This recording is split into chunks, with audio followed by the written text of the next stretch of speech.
Hello. Welcome Facebook family and friends. How is it all going? I hope y'all are doing great. I hope you're feeling great. Happy Wednesday. We are live at 5 in the Kneaded kitchen.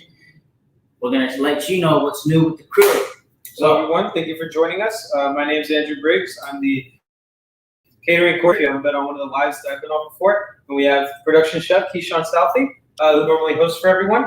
And today, Kishon, you want to tell them what we're going to be getting into today? Okay, well, today we have our whiteboard right here set up behind us for our bullet points and our notes, right? We want to showcase exactly what we're doing today. I want to go over how I make my food, how I create a flavor profile, how I may adjust the sauces, any marinades, any rubs, and just kind of how I go along tasting it in my, what is the word I'm looking for, in my technique, my routine, my strategy, etc., etc. But we also want to explain to you how our tongue palate works. Just a moment. Yeah, so as Kishon was saying, one of the most common questions that we get on the live is, teach us about flavors. How does it all work? What can I do if my food's too sweet or salty? Do I have to start over? What can I do to fix it? So we're here today to kind of answer some of those questions and maybe give you a couple tips that you might want to try in your kitchen, and just some things that we do to make sure that your food always tastes perfect when we send it out. So Kishon, you want to start by maybe showing them where the taste buds are on the chart? Okay. Your tongue's out and follow along. Okay, tongue out, follow along. Stick them out. We're ready to roll. Okay. Instafam, we got the Instafam on our whiteboard too. Rico Suavecito. So we have here our tongue sticking out. In the far back, the palate, our taste buds, they experience bitter taste. So you're gonna taste everything bitter right there. All of a sudden, right here, you have the bitter, as Kishon was saying. What's the next one? What do you want next? Okay, and then on the sides we have our sour. Right? When you're eating sour candy, it kind of tingles on the sides, and then your mouth just waters up. And in the front, you taste the salt. Okay, we got the salty and the sweet. So it's kind of like the first things you taste whenever you eat a pastry or maybe some pancakes. You're like, ooh, sweet, salty, and then if it goes back a little further, you taste some more stuff, right? All of these combined, shablam, hazal, hits the umami right in the center, and it is called umami.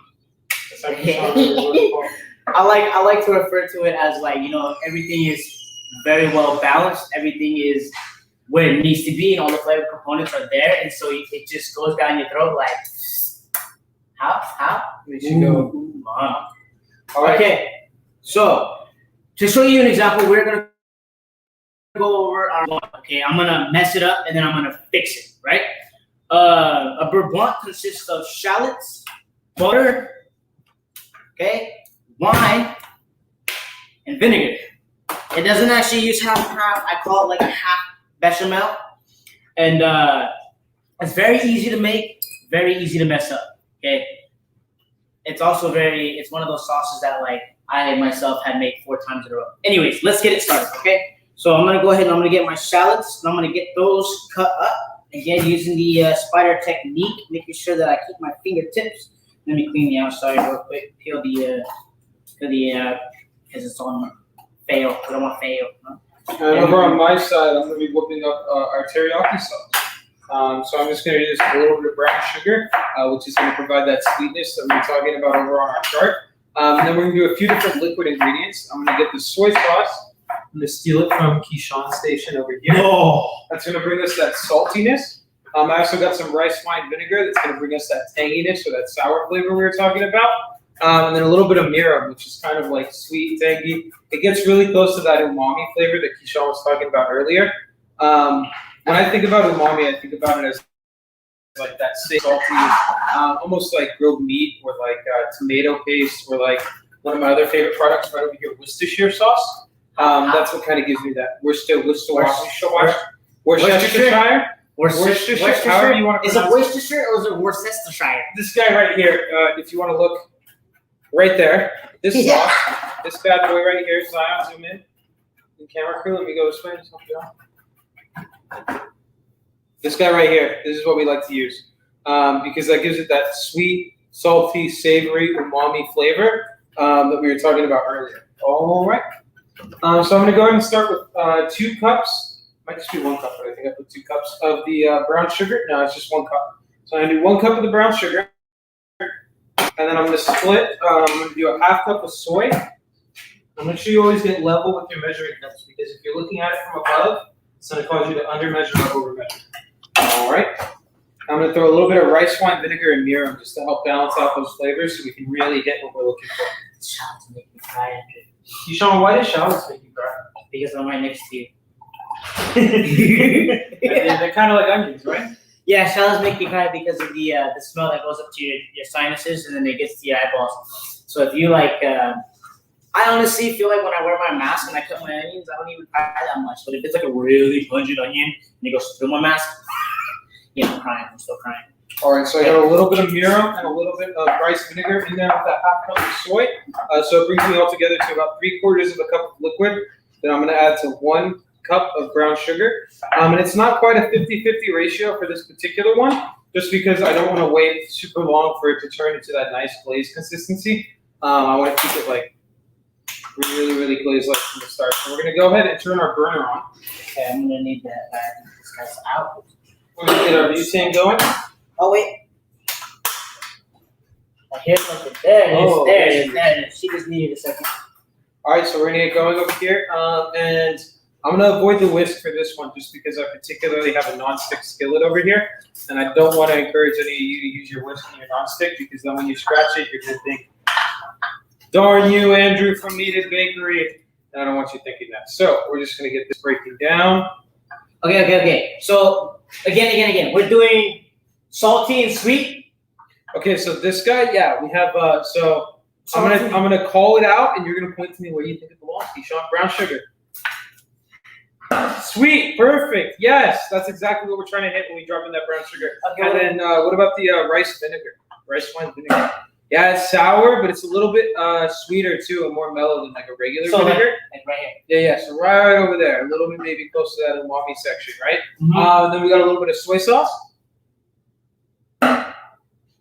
Yeah, it can be bitter at times. I really like to use it for that salt content. Yeah, definitely salty for me. Me teaching you guys about flavor. And lastly, I have some mirin. Mirin's a little bit like it's a rice wine. It's like a sake. Yeah, and it's pretty sweet. I would put that with pungent, bitter. Yeah, it's definitely bitter, umami, sweet. It's all over the place. It also depends probably on brand and where you're getting it from, and those sorts of things. Right. But if you look, we got a nice sauce building in here. We're just waiting for all of our brown sugar to get combined. Okay. And be very careful, because as you can see, if I let it go, it will definitely get away from me with all those brown bubbles that are building on the sides. Oh, and what happens when you have the sugar in there? So the sugar will start to crystallize like that, and it will start to kind of melt, and then it overflows. So you want to be really, really careful. This isn't like a set it and forget it sauce. Because if you set it and forget it, you're gonna get. Hold on, where's the wooden spoon? It was in my hand. We'll use this pointer. You're gonna get this guy right back here. That's what happens when you burn all your food. It gets bitter tasting, right? So you want to make sure that you avoid that. You know. Okay, but if I burnt my teriyaki and there was a little bit left and it's super bitter, how would I fix that if I couldn't start over? So that's a good question. Really interesting. Because how would you do it personally? Personally, if I'm making it and I have Kishon's cleaning the kitchen for that particular evening, I might let it go over once or twice, because that little bit of like burnt teriyaki soy flavor is actually really tasty, especially in like a teriyaki sauce. Mm-hmm. So don't be concerned if it goes over. Okay, right? You're probably already kind of getting that caramelization on that brown sugar and that soy sauce combination. Right.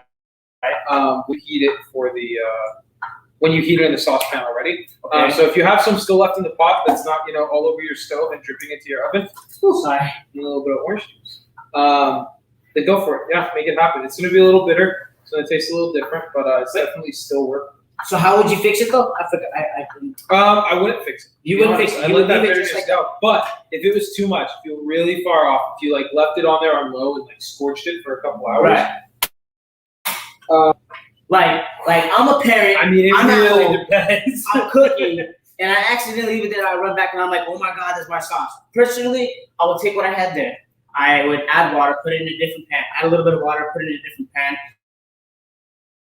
that lemon will cancel out that bitter. Not cancel it out, but it will definitely make it easier to tolerate, okay? Once you have that sourness in there, you can definitely add a little more sugar, and obviously you would definitely want to taste as you go, nice and slow, because you already messed it up the first time. And also the second thing is ultimately you just also kind of want to dilute down those flavors. So I actually like to add a little bit of everything to get started, just so that bitterness isn't nearly as concentrated. So I go with a little bit of everything just to kind of pull the attention away. Okay. But lemon juice, you could also definitely do. We've done like orange teriyaki in the past. So like a really good orange juice to offset that. And then it won't taste like a straight American teriyaki or even a Japanese style teriyaki or anything like that. It'll taste more like an orange teriyaki. Some other things you can add, of course, if this is your 4th, 5th, 6th time having teriyaki for the week. Maybe you made teriyaki chicken on Monday and you're getting ready to heat it up for leftovers. Drop a little ginger in there, get a little garlic in there. Do it a little bit differently, and you can change that whole flavor profile. I'm gonna stop you right there. So now that he's making his teriyaki sauce, it's great. We got the honey blanc going. I have the butter. Butter is what, sweet? I consider that sweet. Okay. Shallots, they're very pungent. I got my butter. I got my bitter, and I got my sweet. This guy, he's very pungent as well. I would put him under bitter. I'm gonna go ahead and add this slowly. A little more. You just hear that sizzling. All right, so that brings me to my first taste test of the evening here.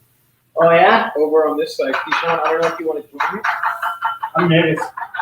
I would be too. I cooked it after all. Okay. So I'm gonna reach in here. Get a little spoon going. Kishon, spoon for you. Okay. I'm gonna go back in for more. Salt. Salt. Yep. For sure, salt. Very salty. What are you gonna do to fix that? Okay. Oh, So wait. I want to show them. Okay, I overcooked my shallots in this beurre blanc right now. Normally, when you do a beurre blanc, you don't want them this dark. You don't want your butter this dark at all, because white beurre blanc is half a bechamel, and a bechamel is a white sauce. So here I am. I got it a little burnt. Not too far, not too bad. I added my wine. What I'm going to do is I'm going to take it off the heat. Okay, because my shallots are sensitive. I no longer need to cook them. From this point, now that my wine and alcohol is cooked off, I'm going to go ahead and add the vinegar for that acidic, sour taste. And not a lot either. Not a lot. Just a nice top.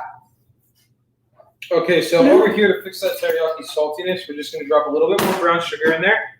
We're going to do a little bit of that mirum to bring the sweetness back. And then we're going to bring in a guy that's going to hopefully overshadow the salt. Sesame oil. Just a little splash of that. And this is not only going to help you build a little more flavor, but it's also going to help hopefully pull away from that salty side and push it more towards that bitter, savory side. So that's kind of where we're going with it now. Again, if you make like the first teriyaki, right? Maybe you get some sugar going, you make your first teriyaki, and you're like meal prepping. So you're like, okay, first day, we're gonna go with the saltier teriyaki, right? So you pull some aside, you make your chicken, you pack it away in your container, turn off the heat because we're getting ready to go over. Yep. I don't know if you guys can see that. And then you're like, okay, for the next day, I want to go a little bit different. So then you pull it back a little bit. You do that sesame oil. You bring it to that nutty, sweet, umami flavor that really gets those salt and sugar receptors going in the middle of your tongue. Then you can pull it back, right? And then maybe third day you want to go spicy. Fourth day you want to go. Oh, I'm listening. my stove's off. Yeah. Oh. Woo! There we go. You see now. Sorry about that, everyone. Thank you, cameraman, for keeping my angles correct. So then maybe fourth day you want to go and you want to make it, more bitter. Maybe go for that nutty flavor. You drop your sesame oil, and maybe the next day you want to go hot, so you pull out that sriracha. That's definitely another really good choice. We particularly love the particular sriracha by because they're manufactured here in California, or at least I believe they're headquartered here in California. So it's always nice to keep it somewhat local. And I think Kishon also has their chili garlic sauce somewhere around here. Yes. Beautiful. Now, Kishon, you got something else going on over there? Plenty. My friends. Okay. So I was letting you know that we got the shallots a little overcooked. The butter is brown now, and technically that's burnt with silver one. What I did to fix that is I added my wine, because sometimes I added my wine. Okay, I let that cook off. I took it off the heat because I don't want to overcook it at this point, and my sauce is very sensitive, right? It's okay to take things off the heat because even though it's off the heat, it's still hot enough to bring out flavor components with things such as herbs, zest, tiny things, you know what I mean? Black peppercorns, etc., etc. So what I did to make sure that I balanced out that slightly burnt taste of my shallots and butter, I added parsley because parsley, I don't know if you have ever eaten parsley, it kind of has a neutral flavor. You can taste it when you add it, but you can also just not taste it if you're not paying attention to it, you know? I also added the orange zest to bring out that freshness. And I'm gonna also that, it's not sour, but it's a combination of the sour and sweet, okay? And I'm gonna go ahead and I'm gonna add this honey for that sweetness as well to go ahead and balance out the bitter sour. Now, when I do this, I go like a third bitter, a third sour, and a third sweet, and then like that salt is a cherry on top, okay? Again, this is a honey beurre blanc. I'm not using Cucinelli honey only because we save those specifically for our clients. This is just for demo. So I'm gonna go ahead and add my honey. Now, if it becomes too sweet and I don't have enough salt in it, I might add salt, like actual salt, or I go in my fridge and I find something that's salty to add that to it, right? All right, thank you, Kishon. Whenever you're ready, I got another little spoon over here. Go ahead and showcase. Hey, cameraman, I feel like they can hear you from the back. You want to go ahead and smell this and try and describe it so that way, you know, I think we should let somebody else try to describe our food and how it looks and how it tastes. How do you think? Hold on, let's let them smell it. All right, Kishon. Let's go ahead. And... Oh, like Remy from Ratatouille. Yeah. Smells good. What are you smelling there? It smells good. That's what you always say when Kishon asks you, okay? You say it smells good. It's the safest answer to get started. Yeah, whatever. One more time, Kishon. Maybe one more way from there. One more time. Breathe deeply. I think that the parsley helps it, because obviously the bitterness is there, but I feel like the parsley is helping it smell like fresher, if you will. Okay. And you know what? Oh, I want you to go ahead and just. I will, Kishon. All right, Kishon. All right. I want to try that too. Now you tell me if this isn't a. I tried that one. You try this one. All right. Oh, you're not gonna serve me? Let me take care of you, boo. All right. Yeah. There was a bunch of different flavors. Right. Honey Beurre Blanc, it's tangy, but you definitely get the bitterness and sourness in there, and then it moves into a mellow note from that butter.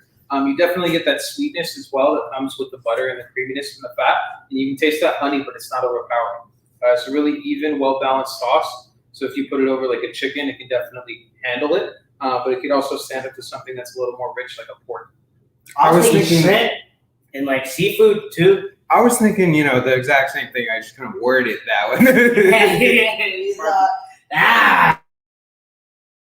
Completely different sauce than the first time that we ran around. It really was. You know why? Because when I first tasted, I said, "So." Yeah. And now we have. What do you taste now? Now I taste. One more time. Okay, one more time. For me, I taste the whole range of flavors. To be honest, it's definitely more sweet, more mellow. You can definitely taste that sesame on there. But the biggest thing is just that we pulled so far away from being towards the front of the tongue, more into the center of the tongue, or that back third. Ooh. Which personally is really where I like my teriyaki to be. You know what? I like that. Okay. Okay. It goes sweet, and then that sesame in the background, and it really like. So you go from hitting right up here, How'd you do that? right? You go from hitting right here to hitting like right here, which is like sweet spot of where you want to be as far as like flavor goes, right? We're not too close, we're not too right in the center, but we're pulled back a lot more, so it's hitting deeper in your tongue, and it just feels like it fills your mouth. So yeah, definitely something you can do with flavor. You tweak it, and now we're just gonna completely blow it up with a little bit of spice. Okay, yeah, now I'm just going to completely mess it up. So I like to add a couple of things to my beurre blanc at the very end. Honey, and it's very sweet, and I like to give it a little bite. So I'm going to add sage. But what I'm going to do with this is I always add fresh herbs at the very end of any sauce that I make. Any sauce that I make, whether it's marinara, bechamel, Alfredo, beurre blanc, etc. I get my fresh herbs, I crack it open, so that way the essence comes out, and I kind of, get the oils to come out, and then I throw it in there, mix it up with that heat called cool down, and then that heat just exposes it that much more. Same thing that I did with the parsley. And child, I have a question. Yeah, what's going on? All our friends at home might be asking exactly what I was asking you before we get started with this live, which is, okay, I got this big bottle of sriracha right here. Where's the spicy receptor on the top? Where do you feel that heat? Is it in the back? Is it the front? Is it over the sweet? Is it under the salty? Where is it hiding, Kishon? I honestly feel like, okay, we talked about this a while back. When you eat spicy food, it creates a chemical reaction in your brain that tells you it's hot. And it also creates this pain that's in your mouth that feels like you're burning. So spice is actually just salty and sweet, believe it or not. I don't know if you guys have ever experienced eating a habanero, but for somebody who loves eating peppers, a habanero pepper is actually sweet in the beginning, and then it hits me with a big old hot. It's almost like you feel it in your nerves. Right? You feel it in your brain. Really interesting. Yeah, crazy, huh? Crazy, huh? So we're gonna bring this up just a little bit, and then either of these sauces, if you want to try them at home, just go ahead. Save this video for later. Whip out the live, follow our little step by step, and then just get some chicken. Right, sear it on a pan, both sides, get it nice and going. Maybe make little skewers out of it, and just salt and pepper it, and then just make one of these sauces and just pour it over your chicken for the evening. You can see what we're talking about. You can even move through the progression, kind of. Try a few different things, but definitely some good practice for anybody that wants to learn more about how flavors build. And if you're in the studio right now, you're probably enjoying that sriracha salting your nose. But I'm all done, Kishon. I don't know about you. I just wanted to say one last thing because it happened to me a while back. I made a sauce and I kind of messed it up. It was very, very you ever make a sauce and there's just too many flavors, too much. You know what I mean? You're like, oh, it's good, but I don't want to go back for seconds. You know what I mean? But you're like, oh, I kind of want to make it really, really good. I like to cut it in half. Boom. Add water to dilute the flavors. Cut that in half again. Add a little more water to dilute the flavors, and then work with what you got. All right, and then I want to finish this off. Give this a taste. Tell me what that heat. See what that heat. Just confirm our suspicions. Your suspicions? I told you. It's just sweet and salty. You put the sriracha in there, it's done. It's right at the front of your tongue and then all the way back in that bitter one a little bit too. So, yeah, beautiful, tasty sauce. Kishon. Oh, the last tip that I have for you guys. If you really mess up your sauce, sometimes the only thing you can do to fix it, right? Out of all these ingredients, the best one for you is the trash bin, to be honest. Because sometimes it's just beyond saving and you got to let it go. Yeah, touche. So never be afraid to try it one more time, pull it out one more time.